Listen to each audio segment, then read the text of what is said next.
c'est un immense plaisir pour moi d'être avec vous ici aujourd'hui pour cette conférence de presse. Je remercie chaleureusement le ministre Patrick Muyaya pour son invitation et le remercie également, comme il vient juste de le dire, d'avoir accepté d'être l'invité au dialogue spécial entre Congolais à Radio Okapi le mardi 28 décembre.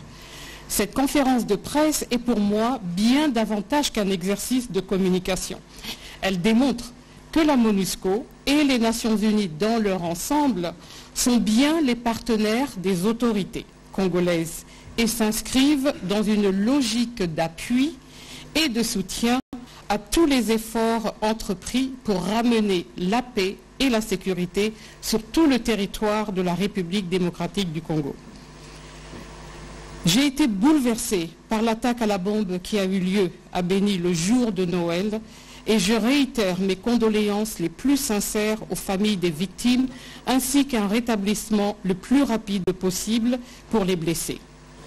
La MONUSCO a immédiatement renforcé ses patrouilles de nuit dans la ville, mobilisant ses policiers et ses militaires, et le service anti-mine des Nations Unies s'est rendu sur place aux côtés de votre police pour soutenir l'enquête. Je suis pleinement consciente que cette nouvelle tragédie ne fait qu'ajouter aux souffrances des populations de l'Est de la République démocratique du Congo. Nous continuerons de faire tout ce qui est en notre pouvoir pour soutenir votre armée, y compris par des opérations offensives conjointes FARDC-MONUSCO contre les groupes armés les plus violents et les plus barbares, en particulier les ADF et la Codeco. Ces opérations ont commencé et vont se poursuivre. C'est le sens de la collaboration renforcée que nous avons avec votre armée. Et nous nous tenons également prêts à compléter les efforts faits par les forces de sécurité congolaises dans le cadre de ces opérations conjointes avec l'armée ougandaise pour une mutualisation des efforts efficaces et coordonnés. Cette année a aussi été marquée par deux événements majeurs. D'abord, la persistance de la pandémie de Covid-19 aux conséquences certaines sur la vie des Congolais et le contexte socio-économique national et mondial. Ensuite, l'éruption du volcan Nyiragongo le 22 mai. La MONUSCO a mobilisé ses hélicoptères pour surveiller l'évolution de l'éruption et ses troupes ont aidé à sécuriser la ville, tandis que les agences des Nations Unies, avec tous leurs moyens, se sont tenues auprès des autorités et de la population de Goma dans une période de crise majeure. Chers amis, je me dois ici de lancer un appel à toutes les communautés de la République démocratique du Congo, à toutes les bonnes volontés.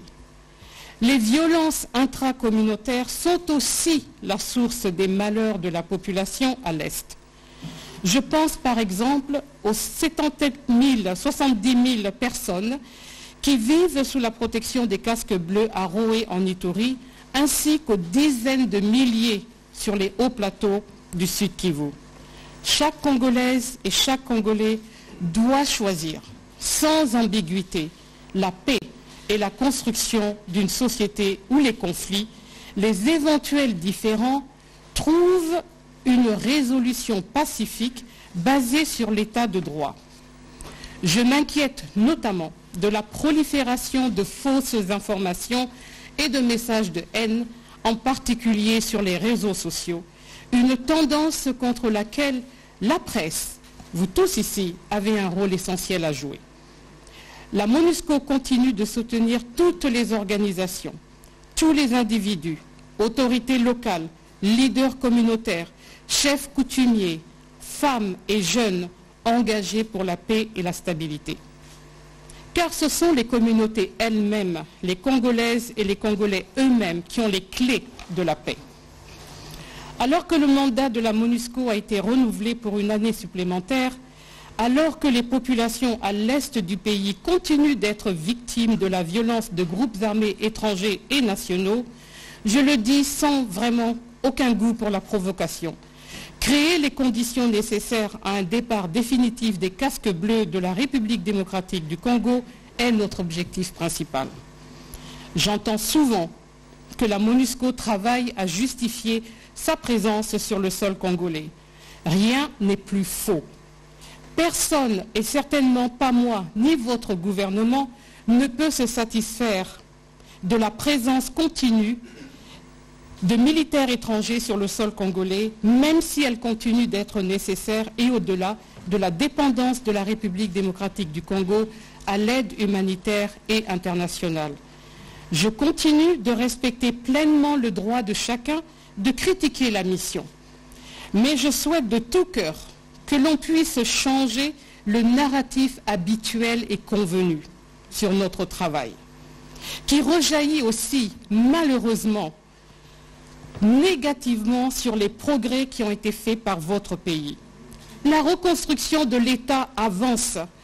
La violence des groupes armés ne touche plus que 10% des territoires du pays. On parle de 3 provinces sur les 26 qui existent dans le pays. Les processus démocratiques et électoraux, toujours fragiles, se renforcent. Les forces de sécurité nationale gagnent en compétences et en efficacité. Et la promotion et la défense des droits de l'homme trouvent un écho grandissant grâce à une société civile et constructive. Néanmoins, pour partir de manière responsable et durable, il nous reste un travail à finir, conformément à la volonté du Conseil de sécurité des Nations Unies et de vos autorités. Il nous faut continuer à consolider l'autorité de l'État sur la totalité du territoire national et créer un environnement protecteur pour la population. Un environnement protecteur, ça veut dire des policiers en mesure d'assurer le maintien de l'ordre partout, des militaires dédiés à la défense des frontières après avoir neutralisé les groupes armés nationaux et étrangers, une justice disponible pour régler les différends de manière pacifique et mettre fin à l'impunité, et des services sociaux de base, éducation et santé en tête, accessibles à tous. Tels sont les fondamentaux sur lesquels nous travaillons avec les autorités et nos partenaires. Je le sais pour l'avoir moi-même constaté lors de mes rencontres à Kinshasa comme au plus profond des provinces reculées. Dire que la principale richesse de ce pays est sa population, femmes, hommes, jeunes, d'une résilience et d'une énergie extraordinaire n'est pas un lieu commun.